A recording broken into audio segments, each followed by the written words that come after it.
متى ستزول لعنة الركود التي ضربت مركب الليمون بحي فلسطين بأبركان، أو ما يطلق عليه الساكنة تهكما باسم وليلي، لكونه بقي مدة طويلة غير مكتمل البناء في شكل أعمدة تشبه الأطلال التاريخية الأثرية لمدينة وليلي؟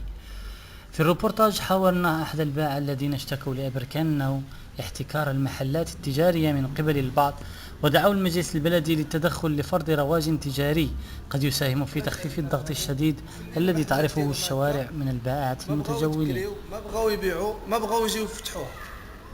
وهذا الشيء كيضر التجاره ديالنا، بالاخص حنايا الناس اللي تجار وكنعانيو من البطاله وشباب وباغيين نخدموا، ولكن هما مازال عاد مانيش عارف فين راهم.